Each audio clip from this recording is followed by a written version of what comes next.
शुरुआती दौर में एक ग्रामीण परिवेश में पले बढ़े थे। ग्रामीण परिवेश का क्या होता है कि गांव में रहकर के ही पढ़ाई पूरी करना, और इतने ज्यादा कर्तव्यनिष्ठ और ईमानदार थे कि एक मिसाल पेश किए थे।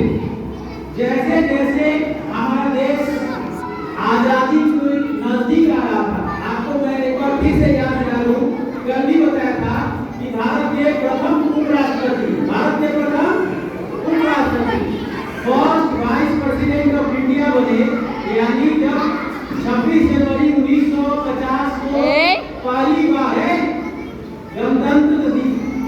गणतंत्र दिवस घोषित किया गया, तभी राष्ट्रपति का मनोनयन किया गया, राष्ट्रपति और उपराष्ट्रपति, उसके पहले नहीं था। समझ रहे हैं? तो ये हमारा जो देश का सर्वोच्च जो सम्मान है, पद है राष्ट्रपति का, उसमें वो सेकंड पोजीशन पर इनको मिला। क्यों मिला मैं आपको बताता हूँ। इतनी ज्यादा इनके पास ज्ञान था, शिक्षक होते हुए भी कम से कम 10 भाषाओं का ज्ञान था और कम से कम 10 सब्जेक्ट का ज्ञान था। हिंदी, ध्यान से सुनिए, हिंदी, तमिल, तेलुगु, क्योंकि साउथ के ये रहने वाले थे, तमिल, तेलुगु, इंग्लिश, संस्कृत,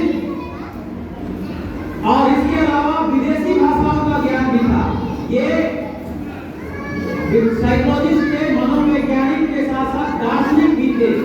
इसलिए जब हमारे देश का गणतंत्र गठन हो रहा था तो बड़े बड़े विद्वानों ने ऐसा निश्चय किया कि राजेंद्र बाबू के साथ साथ हमारे देश को सम्मान देने के लिए और दूसरा व्यक्ति कौन है, तो दूसरे व्यक्ति के रूप में शिक्षक रहते हुए उनका चयन किया गया।